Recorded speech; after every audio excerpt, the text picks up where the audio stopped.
ഓം ശ്രീ ഗുരുഭ്യോ നമ. ജ്യോതിർഗമ ചാനലിലേക്ക് ഇവർക്കും സ്വാഗതം. ഇന്ന് ഞാൻ ചർച്ച ചെയ്യുന്നത് 2026 ജൂലൈ മാസഫലം വൃശ്ചികക്കൂറുകാർക്കും വൃശ്ചിക ലഗ്നക്കാർക്കും എങ്ങനെയാകും എന്നുള്ളതിനെ പറ്റിയാണ്. അതായത് വിശാഖ നക്ഷത്രത്തിൻ്റെ അവസാന പാദത്തിൽപ്പെടുന്നവർക്ക്, അനിഴം അതുപോലെ തൃക്കേട്ട നക്ഷത്രക്കാർക്കും മറ്റ് ഏത് നക്ഷത്രത്തിൽപ്പെട്ടവരായാലും അവർക്ക് വൃശ്ചിക ലഗ്നം വന്നിട്ടുണ്ടെങ്കിൽ ആ വൃശ്ചിക ലഗ്നക്കാരുടെയും ഫലമാണ് ഇവിടെ പറയുന്നത്. അപ്പോൾ നമുക്ക് ആദ്യമായിട്ട് വൃശ്ചികക്കൂറുകാരുടെയും വൃശ്ചിക ലഗ്നക്കാരുടെയും ജൂലൈ മാസത്തെ ഗ്രഹസ്ഥിതി എങ്ങനെ നോക്കാം. ജന്മലഗ്ന രാശിയാധിപൻ ചൊവ്വയാണ്. ആ ചൊവ്വ ഇപ്പോൾ 7 നിൽക്കുന്ന സമയമാണ്. സൂര്യനാണെങ്കിൽ ജൂലൈ 16 അഷ്ടമത്തിൽ നിന്നും ഭാഗ്യസ്ഥാനത്തേക്ക് രാശി മാറുന്നു. ബുധനാണെങ്കിൽ ജൂലൈ 7 9 നിന്നും 8 വക്രത്തിൽ ആ ബുധൻ രാശിമാറ്റം വരികയാണ്. അതുപോലെ 24 ആ അഷ്ടമത്തിൽ നിൽക്കുന്ന ആ ബുധൻ വക്രസ്ഥിതി മാറി നേർസഞ്ചാരത്തിലാവുകയും കൂടെ ചെയ്യുന്നു. ഗുരു ആണെങ്കിൽ 9 ഉച്ചസ്ഥിതനാണ്.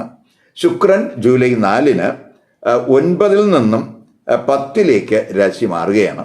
ശനി 5 സ്ഥിതി തുടരുന്നു. ജൂലൈ 27 5 നിൽക്കുന്ന ശനി വക്രത്തിൽ സഞ്ചരിക്കുന്നു.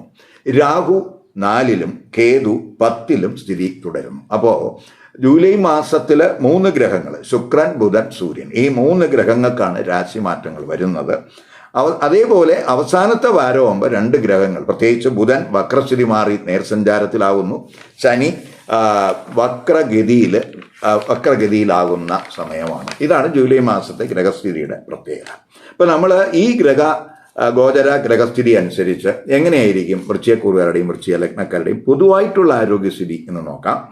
ആരോഗ്യസ്ഥിതി നോക്കുമ്പോൾ ജന്മലഗ്ന രാശിയാധിപൻ ചൊവ്വയാണ്. ചൊവ്വ 7 നിൽക്കുന്നു. ജന്മരാശിയിൽ ആ ചൊവ്വയുടെ ദൃഷ്ടിയുണ്ട്.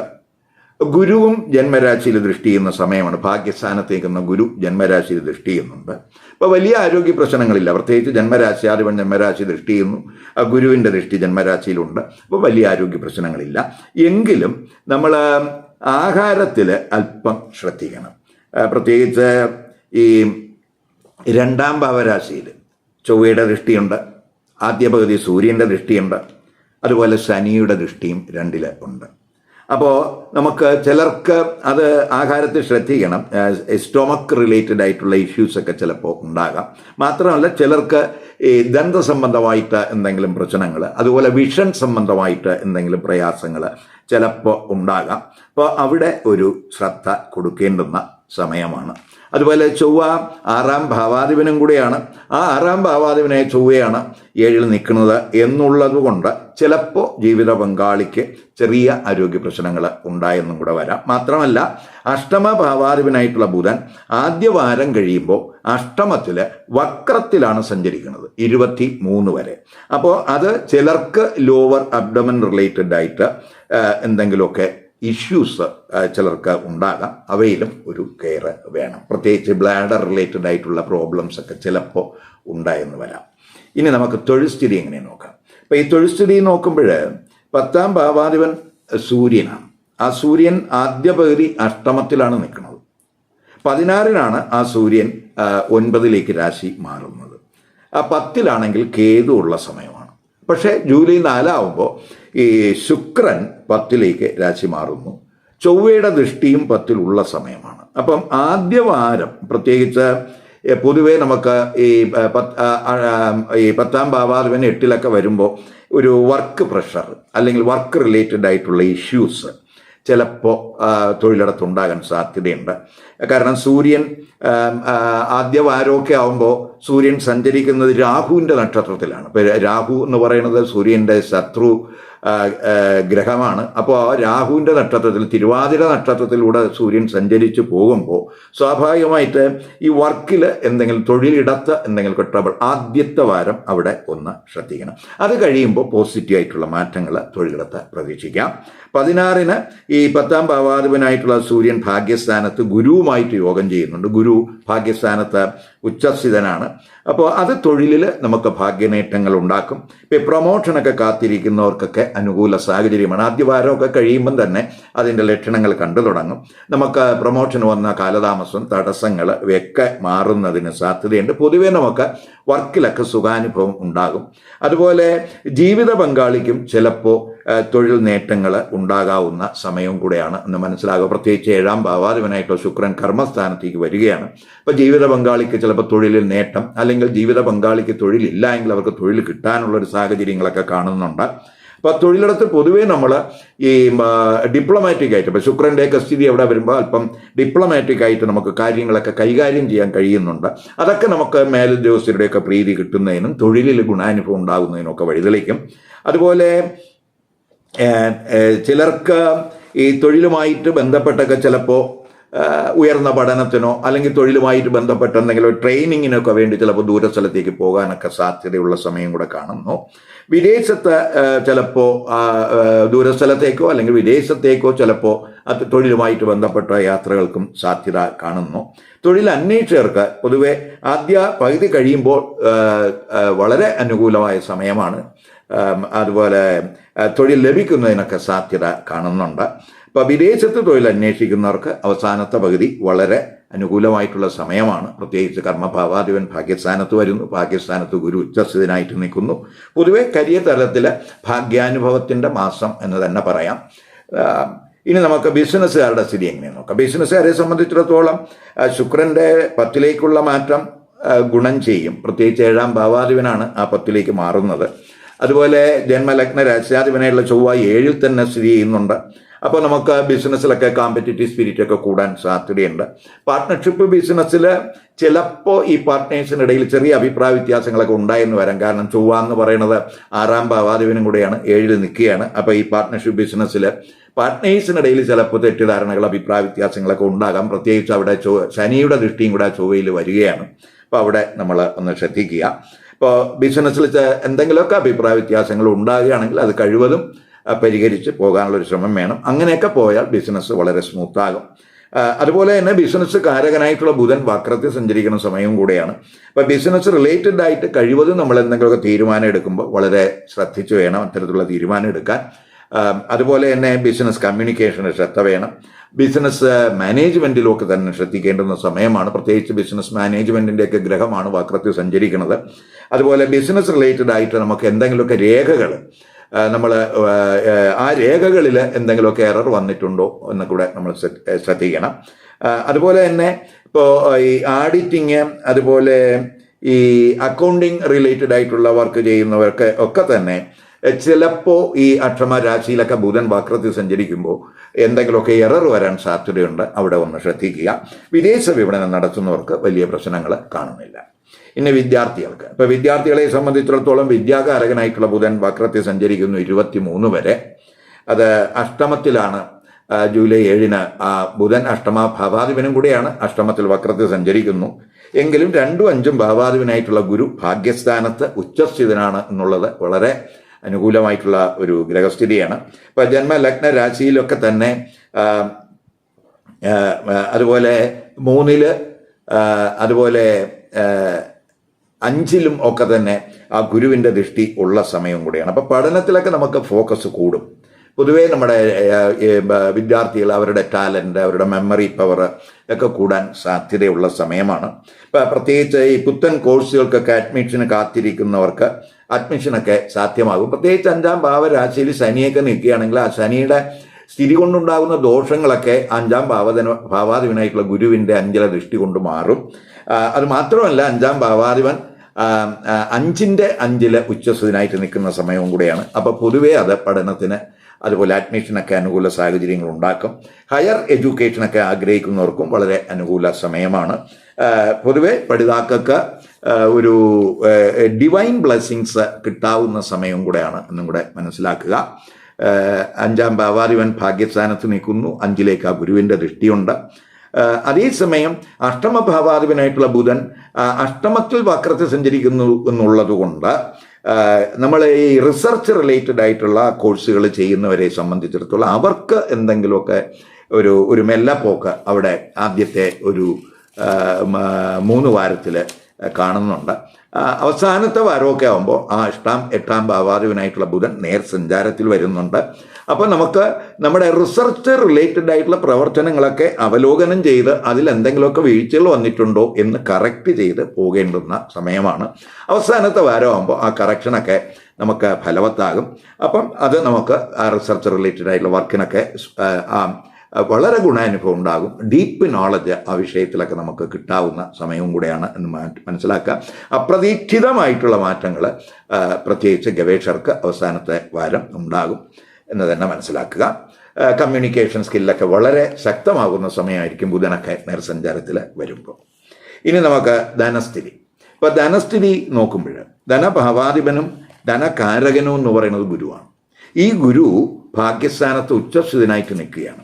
അപ്പോൾ ധനഭാവാധിപനും ധനകാരകനുമായിട്ടുള്ള ഗുരു ഉച്ചസ്ഥിതനായിട്ട് നിൽക്കുന്നത് ധനപരമായിട്ടുള്ള ഭാഗ്യാനുഭവത്തിന് അത് വഴിതെളിക്കുമെന്ന് പറയാം. ചിലർക്ക് അൺഎക്സ്പെക്റ്റഡ് ആയിട്ടുള്ള മോണിറ്ററി ഗെയിനിന് സാധ്യതയുണ്ട്.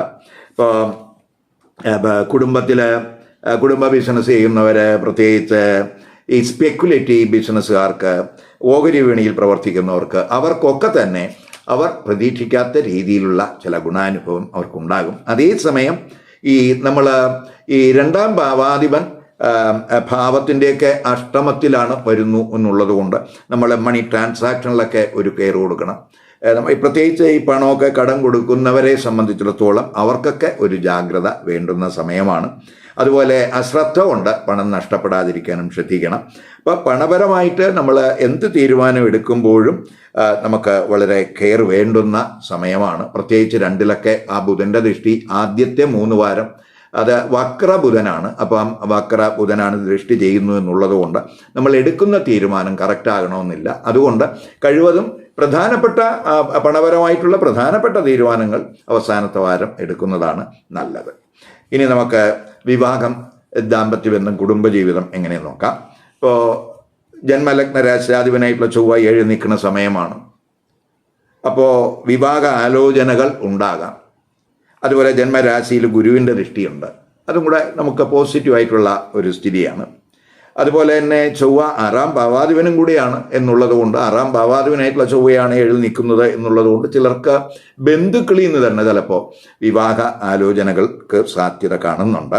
ശനിയുടെ ദൃഷ്ടി 7-ലുണ്ട് എന്നുള്ളത് കൊണ്ട് നമ്മൾ തീരുമാനം എടുക്കുമ്പോൾ ചില തീരുമാനം എടുക്കുന്നതിൽ ഒരു ഡിലേ ചിലപ്പോൾ വന്നേക്കാം, ശനിയുടെ ദൃഷ്ടി അവിടെ വരുന്നത് കൊണ്ട്. അതുപോലെ കമിതാക്കളെ സംബന്ധിച്ചിടത്തോളം അവർക്ക് അനുകൂല സമയമെന്ന് പറയാം. പ്രത്യേകിച്ച് 5-ാം ഭാവാധിപനായിട്ടുള്ള ഗുരു ഭാഗ്യസ്ഥാനത്ത് ഉച്ചസ്ഥിതനായിട്ട് നിൽക്കുന്ന സമയമാണ്. അപ്പോൾ ആ ഗുരുവിൻ്റെ ദൃഷ്ടി 5-ലുള്ള സമയമാണ്. അപ്പോൾ 5-ലൊക്കെ ശനി നിൽക്കുന്നുവെങ്കിലും ശനിയുടെ 5-ലെ സ്ഥിതി കൊണ്ടുണ്ടാകുന്ന ദോഷങ്ങളൊക്കെ ആ ഗുരുവിൻ്റെ ദൃഷ്ടിക്ക് മാറ്റാൻ കഴിയും. അപ്പോൾ കമിതാക്കളെ സംബന്ധിച്ചിടത്തോളം അവർക്ക് ഗുണാനുഭവം ഉണ്ടാകുന്ന സമയമാണ്. അതുപോലെ ദാമ്പത്യബന്ധം ചിന്തിക്കുമ്പോൾ ചൊവ്വ 7-ൽ സ്ഥിതിയുണ്ട്. ചൊവ്വ ഒരു അഗ്നികാരകത്വമുള്ള ഗ്രഹമാണ്, ജന്മരാശ്യാധിപനും കൂടെയാണ്. അതുപോലെ തന്നെ ആ 7-ൽ ശനിയുടെ ദൃഷ്ടിയും കൂടെ ഉള്ള സമയമാണ്. അതുപോലെ 7-ാം ഭാവാധിപനായ ശുക്രനാണെങ്കിൽ 10-ൽ കേതുവിനോടൊപ്പം നിൽക്കുന്ന സമയം കൂടെയാണ്.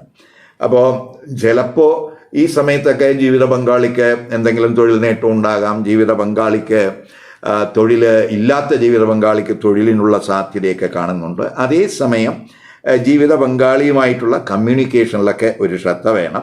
ചൊവ്വ 6-ാം ഭാവാധിപനും കൂടെയാണ് എന്ന് നമ്മൾ മനസ്സിലാക്കുക. അപ്പോൾ അത് 6-ാം ഭാവാധിപനായിട്ടുള്ള ചൊവ്വയാണ് 7 നിൽക്കുന്നു എന്നുള്ളത് കൊണ്ട് ചിലപ്പോൾ ജീവിത പങ്കാളിക്ക് എന്തെങ്കിലും ആരോഗ്യ പ്രശ്നങ്ങളും ഈ സമയത്തുണ്ടാകാം. കഴിവതും ചൊവ്വയാണ് അവിടെ നിൽക്കുന്നത് കൊണ്ട് നമ്മൾ പ്രകോപനപരമായിട്ടുള്ള റിയാക്ഷനൊക്കെ ഒഴിവാക്കണം. അത് അങ്ങനെ ഒഴിവാക്കി പോവുകയാണെങ്കിൽ ദാമ്പത്യ ബന്ധത്തിൽ നമുക്ക് ഗുണാനുഭവം ഉണ്ട്. പ്രത്യേകിച്ച് 7 നിൽക്കുന്ന ചൊവ്വയൊക്കെ ശനിയൊക്കെ ദൃഷ്ടി ചെയ്യുമ്പോൾ, ഇപ്പോൾ ശനി ചൊവ്വ എന്ന് പറഞ്ഞ ശത്രുഗ്രഹങ്ങളാണ്. അത് 7-ൽ ആ ഒരു ബന്ധം വരുമ്പോൾ സ്വാഭാവികമായിട്ടും ചെറിയ അഭിപ്രായ വ്യത്യാസങ്ങളൊക്കെ അവിടെ ഉണ്ടാകാൻ സാധ്യതയുണ്ട്. അവിടെ ശ്രദ്ധിക്കുക. എങ്കിലും നമ്മൾ ജന്മരാശിയിലൊക്കെ ആ ഗുരുവിൻ്റെ ദൃഷ്ടിയൊക്കെ ഉള്ളതുകൊണ്ടും 5-ൽ ആ ഗുരുവിൻ്റെ ദൃഷ്ടി ഉള്ളതുകൊണ്ടും നമുക്ക് കറക്റ്റായിട്ട് പ്രോപ്പറായിട്ട് കാര്യങ്ങൾ തീരുമാനിച്ച് അത് നമ്മുടെ പ്രശ്നങ്ങൾക്ക് ഒരു പരിഹാരം കണ്ടെത്താൻ കഴിയും എന്ന് തന്നെ പറയാം. അതുപോലെ അങ്ങനെ നമുക്ക് റിലേഷൻഷിപ്പ് നമുക്ക് ആ പ്രശ്നങ്ങളൊക്കെ നിയന്ത്രിക്കാൻ കഴിയും. അതുപോലെ കുടുംബജീവിതത്തിലോട്ട് വരുമ്പോൾ ഇപ്പോൾ രണ്ടാം ഭാവാധിപനായിട്ടുള്ള ഗുരുവാണെങ്കിൽ ഭാഗ്യസ്ഥാനത്ത് നിൽക്കുന്നു എങ്കിലും 2 ശനിയുടെ ദൃഷ്ടിയുണ്ട്, 2 ചൊവ്വയുടെ ദൃഷ്ടിയുണ്ട്, അതുപോലെ 2 ആദ്യ പകുതി സൂര്യൻ്റെ ദൃഷ്ടിയൊക്കെ ഉണ്ട്. അതുപോലെ ആദ്യ 23 വരെ വക്രബുധനാണ് 2 ദൃഷ്ടി ചെയ്യണത്. അപ്പം പൊതുവേ നമുക്ക് 4 രാഹു നിൽക്കുന്ന സമയമാണ്. 4 ജൂലൈ 4 മുതൽ ശുക്രൻ്റെ ദൃഷ്ടിയും 4 വരുന്നുണ്ട്. അപ്പോൾ ഈ കുടുംബ അംഗങ്ങളുമായിട്ടുള്ള കമ്മ്യൂണിക്കേഷനിൽ ഒരു ശ്രദ്ധ ആവശ്യമാണ്. നമ്മൾ കുടുംബത്തിലൊക്കെ എന്തെങ്കിലും വിഷയങ്ങളൊക്കെ ചർച്ച ചെയ്യുമ്പോൾ ആ ചർച്ച ചെയ്ത് അത് അഭിപ്രായ വ്യത്യാസങ്ങളിലേക്ക് പോകാതിരിക്കാൻ ശ്രദ്ധിക്കണം. ഇപ്പോൾ ഫാമിലി റിലേറ്റഡ് ആയിട്ടുള്ള വിഷയങ്ങൾ, അത് എന്തുമാകാം, പ്രോപ്പർട്ടി ആകാം, അല്ലെങ്കിൽ വിവാഹമാകാം, അതുമായിട്ട് ബന്ധപ്പെട്ട് എന്തെങ്കിലുമൊക്കെ കാര്യങ്ങൾ നമ്മൾ ചർച്ച ചെയ്യുമ്പോൾ ചിലപ്പോൾ ധനപരമായിട്ടുള്ള വിഷയങ്ങളായിരിക്കാം. അപ്പോൾ അതൊക്കെ നമ്മൾ ചർച്ച ചെയ്യുമ്പോൾ കഴിവതും ആ ചർച്ച തർക്കങ്ങളിലേക്ക് പോകാതിരിക്കാൻ ശ്രദ്ധിക്കുക. പ്രത്യേകിച്ച് 2 സൂര്യൻ്റെ ദൃഷ്ടി, ചൊവ്വയുടെ ദൃഷ്ടി, ശനിയുടെ ദൃഷ്ടിയൊക്കെ ഉള്ള സമയമാണ്. അപ്പോൾ നമുക്ക് അറിയാതെ എന്തെങ്കിലുമൊക്കെ അഭിപ്രായ വ്യത്യാസങ്ങൾ ഉണ്ടാകാം, ഈഗോ പ്രശ്നങ്ങൾ ഉണ്ടാകാം. അപ്പോൾ അവിടെ ഒരു കെയർ കൊടുത്ത് പോവുക. കുടുംബ ചെലവ് കൂടാനൊക്കെ ഇടയുണ്ട്. വീട് വാഹനമൊക്കെ വാങ്ങുന്നതിന് അല്ലെങ്കിൽ വീട് നവീകരിക്കുന്നതിനൊക്കെ ചിലപ്പോൾ നമുക്കതുമായിട്ടൊക്കെ ബന്ധപ്പെട്ട് ചിലവ് കൂടാൻ സാധ്യതയുണ്ട്. 4 രാഹു നിൽക്കുന്നു, 4 ശുക്രൻ്റെ ദൃഷ്ടിയുണ്ട്. അപ്പം 4-ാം ഭാവസംബന്ധമായിട്ടുള്ള ചില കാര്യങ്ങൾക്കൊക്കെ ചിലവ് കൂടാൻ സാധ്യതയുണ്ട്. അപ്പം ഇതൊക്കെ ആയിരിക്കും ചിലപ്പോൾ നമ്മൾ ഈ കുടുംബത്തിലൊക്കെ ചർച്ച ചെയ്യണത്. അതുമായിട്ട് ബന്ധപ്പെട്ടുള്ള അഭിപ്രായ വ്യത്യാസം. ഇപ്പം അവിടെ ഒന്ന് കെയർ കൊടുത്ത് പോകാമെങ്കിൽ തീർച്ചയായിട്ടും കുടുംബജീവിതം നമുക്ക് സന്തോഷകരമാക്കാം. ജൂലൈ 9, 10, 13, 14, 21, 22, 23 ഈ തീയതികൾ പ്രത്യേകിച്ച് വൃശ്ചികക്കൂറുകാർക്കും വൃശ്ചിക ലഗ്നക്കാർക്ക് അത്രത്തോളം അനുകൂല ദിവസങ്ങളല്ല എന്നുള്ളതുകൊണ്ട് ഈ ദിവസങ്ങളിൽ നമ്മൾ ശുഭകർമ്മങ്ങൾ, മംഗളകർമ്മങ്ങൾ ഒഴിവാക്കണം. പുതിയ സംരംഭങ്ങൾ തുടങ്ങുവാൻ ആഗ്രഹിക്കുന്നവർ അത് ഒഴിവാക്കുക. അതുപോലെ പ്രധാനപ്പെട്ട തീരുമാനങ്ങൾ എടുക്കുന്നവരും ഈ ദിവസങ്ങളിൽ അത്തരം തീരുമാനങ്ങൾ എടുക്കാതിരിക്കാൻ ശ്രദ്ധിക്കുക. ഇപ്പം ഞാനിവിടെ പറഞ്ഞത് വൃശ്ചികക്കൂറുകാരുടെയും വൃശ്ചിക ലഗ്നക്കാരുടെയും ഒരു പൊതുവായ ഫലമാണ്. അത് ഇപ്പോഴത്തെ ഗ്രഹസ്ഥിതി അനുസരിച്ചുള്ളൊരു ഫലമാണ് പറഞ്ഞത്.